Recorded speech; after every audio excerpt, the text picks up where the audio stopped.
오늘 주님께서 주신 말씀은 시편 147편의 말씀입니다. 다 같이 한 목소리로 봉독하시겠습니다. 할렐루야. 우리 하나님을 찬양하는 일이 선하며 찬송하는 일이 아름답고 마땅하도다. 여호와께서 예루살렘을 세우시며 이스라엘의 흩어진 자들을 모으시며 상심한 자들을 고치시며 그들의 상처를 싸매시는도다. 그가 별들의 수요를 세시고 그것들을 다 이름대로 부르시는도다. 우리 주는 위대하시며 능력이 많으시며 그의 지혜가 무궁하시도다. 여호와께서 겸손한 자들을 붙드시고 악인들은 땅에 엎드려 뜨리시는도다. 감사함으로 여호와께 노래하며 수금으로 하나님께 찬양할지어다. 그가 구름으로 하늘을 덮으시며 땅을 위하여 비를 준비하시며 산에 푼이 자라게 하시며 들짐승과 우는 까마귀 새끼에게 먹을 것을 주시는도다. 여호와는 말의 힘이 세다 하여 기뻐하지 아니하시며 사람의 다리가 억세다 하여 기뻐하지 아니하시고 여호와는 자기를 경외하는 자들과 그의 인자하심을 바라는 자들을 기뻐하시는도다. 예루살렘아 여호와를 찬양할지어다. 시온아 내 하나님을 찬양할지어다. 그가 내 문빗장을 견고히 하시고 내 가운데 있는 너의 자녀들에게 복을 주셨으며 내 경내를 평안하게 하시고 아름다운 밀로 너를 배불리시며 그의 명령을 땅에 보내시니 그의 말씀이 속히 달리는도다. 눈이 양털같이 내리시며 서리를 재같이 흩으시며 우박을 떡 부스러기같이 뿌리시나니 누가 능히 그의 추위를 감당하리요. 그의 말씀을 보내사 그것들을 녹이시고 바람을 불게 하신즉 물이 흐르는도다. 그가 그의 말씀을 야곱에게 보이시며 그의 율례와 규례를 이스라엘에게 보이시는도다. 그는 어느 민족에게도 이와 같이 행하시지 아니하셨나니 그들은 그의 법도를 알지 못하였도다. 할렐루야. 아멘. 다 같이 기도드리시겠습니다. 하나님 아버지 감사합니다. 주님의 음성을 듣고자 저희가 새벽 제단 앞에 모였습니다. 우리 마음의 기도와 우리 마음의 묵상이 주님께 연락되기로 합니다. 감사드리며 예수 그리스도의 이름으로 기도드렸습니다. 아멘. 오늘 시편 147편의 고백은 이렇게 시작합니다. 할렐루야. 우리 하나님을 찬양하는 일이 선하며 찬송하는 일이 아름답고 마땅하도다. 주님을 찬양하는 일이 선한 일이라는 거죠. 선한 일이라는 것은 온전한 일이라는 거죠. 또 우리가 주님께 최선을 다한 그런 일이라는 겁니다. 그런 일이고 또 찬송하는 일은 아름답고 마땅하도다. 우리가 주님 안에서 마땅히 해야 할 일이고 그리고 그 일은 아름다운 일이라는 거죠. 하나님의 일, 하나님에게 연락받는 일, 하나님을 높이는 일은 그 속성이 아름다운 것입니다. 그래서 우리의 교회의 사역이나 하나님의 이름으로 하는 모든 일들은 아름다워야죠. 그래서 이 아름다움이라고 하는 것이 하나님으로부터 비롯된 것이고 이 아름다움이 가장 하나님을 찬송하는 또 하나님의 일이 드러나는 그런 본질적인 것임을 우리가 경험하게 됩니다. 그래서 하나님 이름으로 하고 큰 이적이 일어나고 그런데 그 일이 아름답지 않을 수 있는 거죠. 그것은 하나님의 일인지 한번 유심히 분별해야 될 그럴 필요가 있습니다. 그런 치유 집회 이런 데를 예전에 이제 많이 다닐 때 보면 실제로 기적이 일어나고 아픈 자가 일어나고 휠체어를 타고 왔는데 거기서 일어나는 거죠. 아픔이 고치고 막 그 수천 명 또 수백 명이 모여서 아주 열광적인 기도를 하고 그런데 그게 이제 아름답지 않을 때가 있습니다. 굉장히 어둡고 깊이 병들고 하나님을 찬양하고 하나님의 말씀이 임하고 공동체의 기쁨이 있고 아름다워야 되는데 깊이 병들어 있는 거죠. 능력을 구하고 하나님의 능력을 이용하려고 하고 그것을 써먹으려고 하고 병을 낫기 위해서 오고 그것은 아름답지 않은 것이죠. 복을 구하고 보면 굉장히 신령스러운 것 같지만 사실은 나를 축복해달라, 나를 축복해달라. 이것은 굉장히 육적인 것이죠. 방언을 하고 막 울부짖고 굉장히 신령해 보이지만은 사실은 아주 육적인, 영이 없는 이제 그런 모습들을 보게 되는 겁니다. 그런데 거기에 기적이 나타난다. 이것은 그것이 하나님의 성령의 역사인지를 한번 의심해 볼 필요가 있는 거죠. 그래서 하나님의 이름으로 행해지는 일들은 그 본질에 있어서 아름다워야 하는 겁니다. 2절에 모든 삶과 사역 가운데 늘 이 아름다움이 떠나지 않는 성도님들이 되시기를 예수 그리스도의 이름으로 축원합니다. 2절에 여호와께서 예루살렘을 세우시며 이스라엘의 흩어진 자들을 모으시며, 이것이 하나님이 하시는 일이죠. 하나님의 사람을 찾고 하나님의 사람과 함께 예배 가운데 만나시는, 그 인격의 교제를 나누시는, 이것이 하나님의 창조의 뜻이고 늘 하나님께서 구하시며 하시는 일입니다. 예루살렘을 세우시며 이스라엘의 흩어진 자들을 모으시며, 이것이 교회고 오늘날에도 하나님이 예배 가운데 주님의 사람을 구하고 모으시는 거죠. 예배를 회복시키고 주님의 사람들을 세우는 일, 흩어진 자들을 모으는 일, 이것이 주님의 원하시고 주님이 하시는 일입니다. 또 3절에 상심한 자들을 고치시며 그들의 상처를 싸매시는도다. 주님이 우리의 깊은 심령의 상함을 아시고 그것을 고치신다는 거죠. 더 정확히 얘기하면 이것을 고치실 수 있는 분은 주님밖에 안 계신다는 겁니다. 그들의 상처를 싸매시는 분이 주님이신 거죠. 우리 예전에 섬기던 교회에 장로님 중에 정신과 병원장이 계셨어요. 환자가 수백 명 되는 그런 국립 정신의료원의 원장이신데, 그분이 원래 외과 의사였다가 정신과 의사가 되고 다시 크리스찬이 되고 장로님이 되시기까지 교회 헌신했던 이야기를 들은 적이 있습니다. 그분이 그런 말씀을 하시는 거예요. 이렇게 정신과 상담을 하는데 그 멀쩡한 젊은 환자가 붉은색만 보면은 경기를 일으킨다는 거죠. 붉은색을 무서워하는 거예요. 그래서 왜 붉은색을 무서워할까? 아무 문제가 없는 사람인데 붉은색을 무서워한다는 거죠. 근데 깊이 이렇게 상담을 하고 정신과 상담을 진행하다가 본인도 모르는 그 무의식의 세계에서 깊은 걸 끌어내는데, 그 안에 뭐가 들어있냐면 어릴 때 애가 뭐 3살, 4살 이럴 때인 거죠. 부모가 싸우는데 아버지가 어머니를 밀쳤는데 어머니가 벽에 가서 머리를 부딪히면서 머리가 깨졌다고 그래요. 피가 벽에 팍 튄 거죠. 그걸 어린 나이에 본 거죠. 엄청난 트라우마고 정신적 충격이고, 의식이 충분히 발달하기 전이니까 그게 무의식에 가라앉았는데 그 피 묻은 벽을 봤던 그 기억이 평생에 붉은색을 두려워하는 게 된 거죠. 묶임이 된 거죠. 이제 장로님이 이게 너무 신기하고, 야, 이 정신과의 무의식의 세계라는 건 너무 신비하다. 그런데 문제는 그걸 진행하면서 거기까지였다는 거죠. 그걸 알았는데 해결이 되지 않는 거죠. 붉은색을 계속 무서워하는 겁니다. 물론 증세는 많이 완화됐지만 그걸 해결할 수가 없더라는 거죠.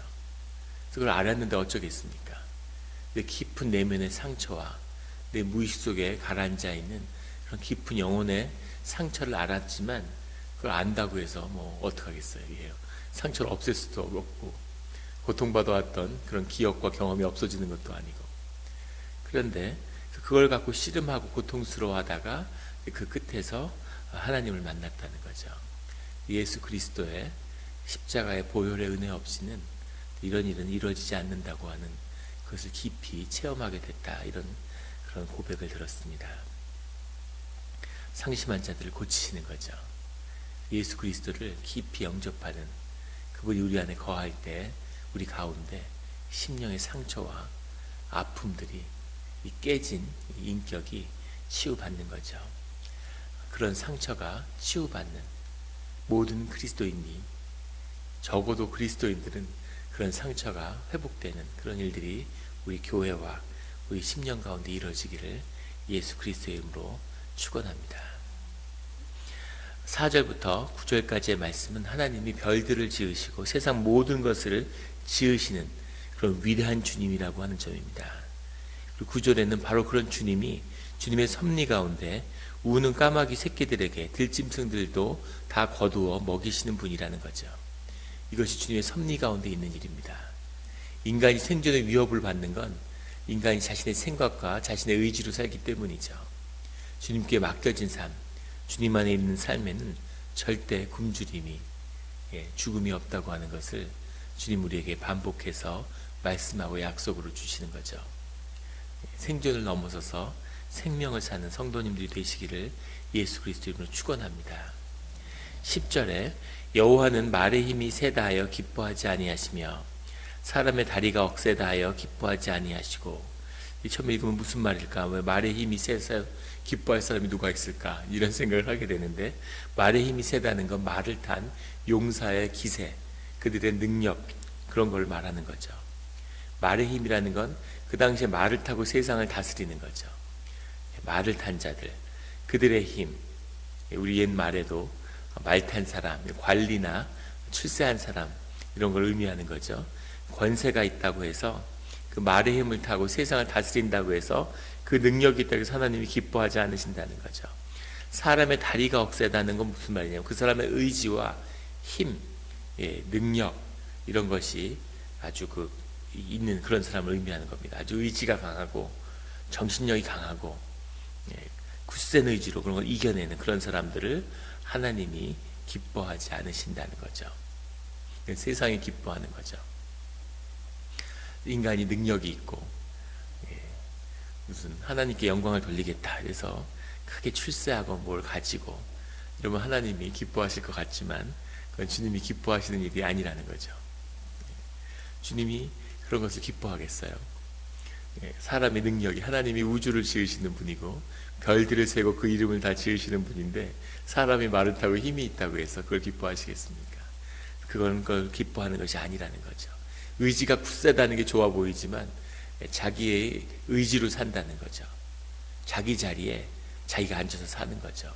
그건 고달프고 힘든 삶입니다. 더 정확히 얘기하면 주님을 벗어난 삶이죠. 더 깊이 들어가면 사실은 그게 악의 본질입니다. 죄악된 삶을 살았다는 거죠. 하나님의 은혜를 경험하는 것, 하나님과 함께하는 것. 여호와는 자기를 경외하는 자들과 그의 인자하심을 바라는 자들을 기뻐하시는도다. 주님이 기뻐하는 자들은 어떤 자들이냐면 주님을 경외하는, 그리고 주님의 인자하심을, 주님의 자비를 바라는 자들을 기뻐한다는 거죠. 주님의 도움을 바라는 자들을, 그런 아이들을 기뻐한다는 겁니다. 저희도 아이를 키우는데 물론 아이가 다 귀하지만 막내가 큰 기쁨을 주죠. 근데 기쁨을 주는 건 맨날 구하는 게 많기 때문이죠. 어제는 진짜 피곤하고 힘든 하루였는데 저녁 때 들어갔는데 막 바로 쓰러져서 자야 될 것 같은데 애가 자기 살 게 있다고 타겟을 갔다 와야 된다는 거예요. 근데 하도 그걸 간절히 구하니까 다시 나갔죠. 나갔다 오는데 몸은 힘들지만 또 심령에 기쁨이 있는 거죠. 애가 만약에 아빠가 뭘 도와줄게 이러는데 초등학교 다니는 애가 아버지 도움은 필요 없습니다. 제 삶은 제가 알아서 해야죠. 걱정하지 마세요. 제 삶은 제가 알아서 합니다. 그러면 부모가 기쁠까요? 내가 이렇게 훌륭한 자식을 두다니. 전혀 기쁘지 않죠. 애가 자꾸 와서 뭘 해달라고 조르는 게 기쁨이 있는 거죠. 그것처럼 하나님은 하나님께 자비를 구하고 하나님께 매달리는 자, 그런 자들을 기뻐하신다는 겁니다. 늘 주님께 간구하며 주님께 매달리는, 주님의 기쁨이 되는 주님의 자녀들이 되시기를 예수 그리스도의 이름으로 축원합니다. 그런 주님께서 우리 가운데 복을 주시는데 13절에는 자녀들에게 복을 주시고 14절에는 경내를 평안하게 하시고 아름다운 밀로 너를 배불리시며, 하나님이 우리를 배불리게 하신다는 거죠. 기쁨만 주고 영적인 만족만 주고 기독교가 타락해서 자꾸 이원화되는 거죠. 육을 경시하고 영을 높이는 겁니다. 또 반대로 타락해서 육을 높이고 영을 경시하기도 하죠. 다 마귀의 일인 거죠. 영과 육을 똑같이 하나님이 귀하게 여기십니다. 왜냐하면 영과 육이 하나이기 때문이죠. 하나님은 사랑하는데 헌금을 하지 않아. 그것은 거짓입니다. 마음이 있는 곳에 제 물질이 있는 거죠. 반대로 하나님을 위해 섬기고 봉사는 열심히 하는데 하나님을 사랑하지 않아. 그런 일은 있을 수 없습니다. 똑같이 가는 거죠. 하나님이 우리를 배불리신다고 말씀하시는 거죠. 물질의 축복을 분명히 주신다는 겁니다. 뿐 아니라 우리의 마음과 우리의 가정 가운데 평안을 주신다는 거죠. 그리고 자녀들에게 그것이 나에게 그치는 것이 아니라 자녀들에게 물려가며 축복으로 전해진다는 겁니다. 이것이 영의 비밀이고 하나님의 축복의 비밀이죠. 하나님 늘 가족을 보세요. 민족을 보고 교회 공동체를 바라보십니다. 나만을 보는 그건 내 생각이지 하나님이 그렇게 보지 않으신다는 거죠. 하나님이 큰 축복을 주시는데 왜 나는 고난을 받을까? 가족의 큰 구원과 그 사역의 모든 것 속에서 같이 바라보시는 거죠. 나의 짧은 인생, 내 인생 80년, 70년, 내 삶, 이렇게 보면은 사실은 신앙 가운데 답이 없는 겁니다. 믿음과 하나님을 따라가는 길이 세상의 저주같이 보이는 거죠. 영원 속에서 우리의 가족과 공동체와 나의 후손들과 그 모든 것을 바라볼 때 이것이 주님의 축복의 시작이었구나. 그 문을 나를 통해서 여셨구나 하는 것을 바라보고 주님께 깊이 감사하게 되는 거죠. 오늘 16절, 17절, 18절에는 눈이 양털같이 내리시며 서리를 재같이 흩으시며 우박을 떡부스러기같이 뿌리시나니 이것은 재난을 의미하는 거죠. 그리고 사실은 근동 아시아에는 임하지 않는 그런 재앙입니다.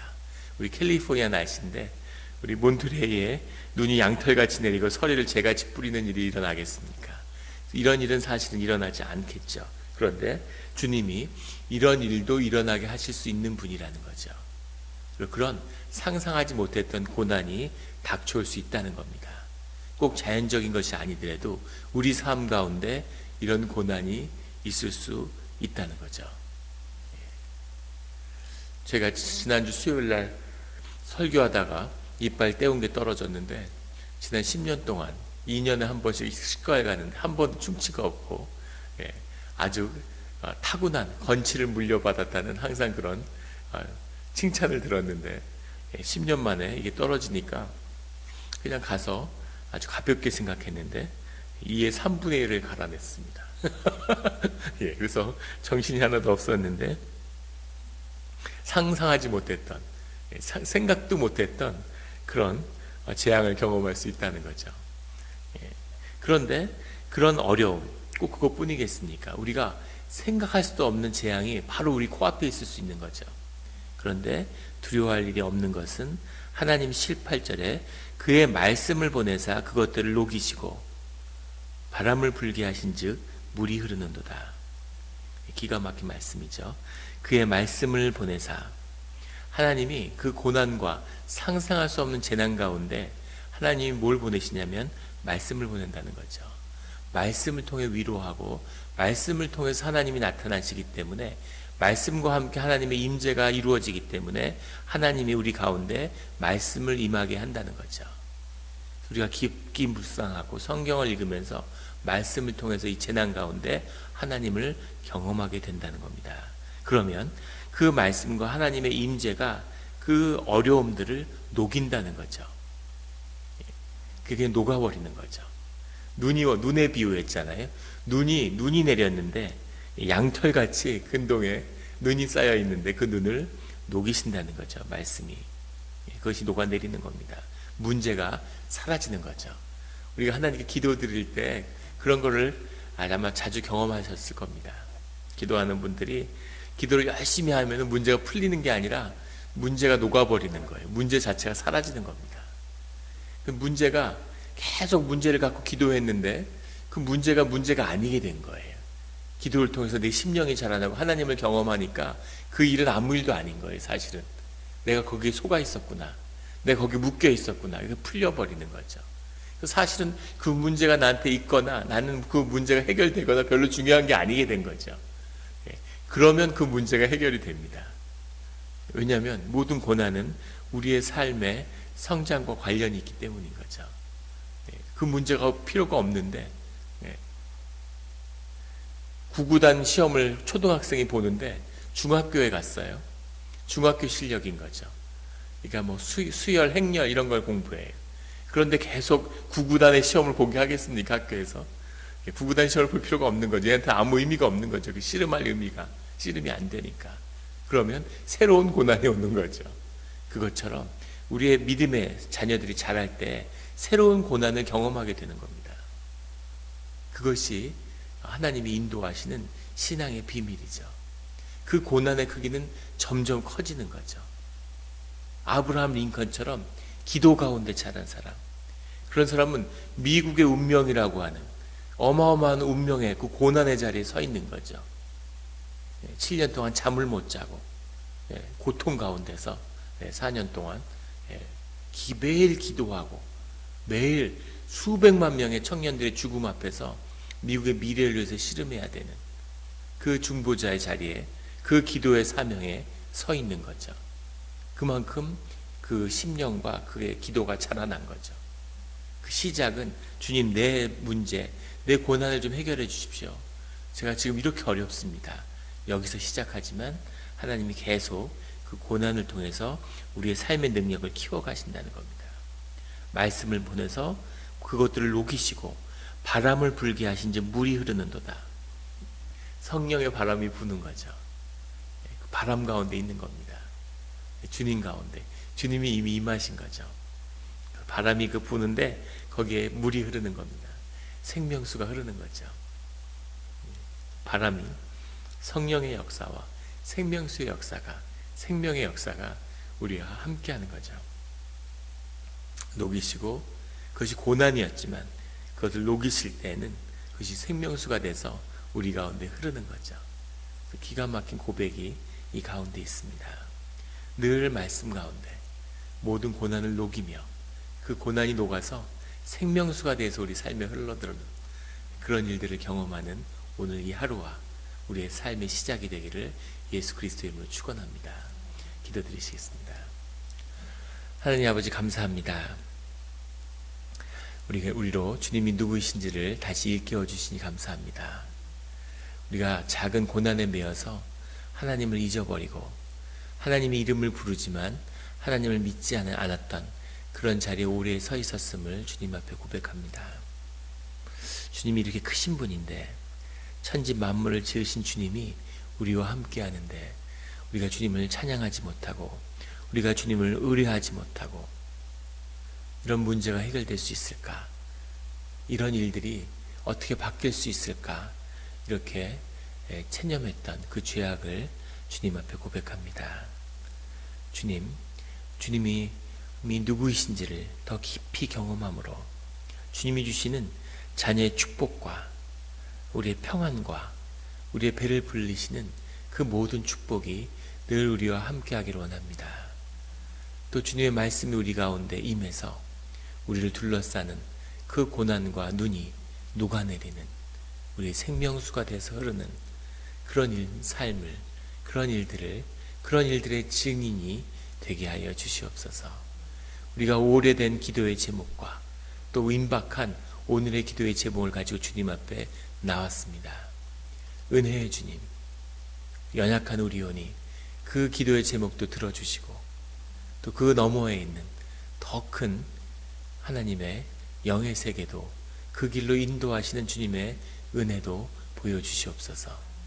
감사드리며 예수 그리스도의 이름으로 기도드렸습니다. 아멘.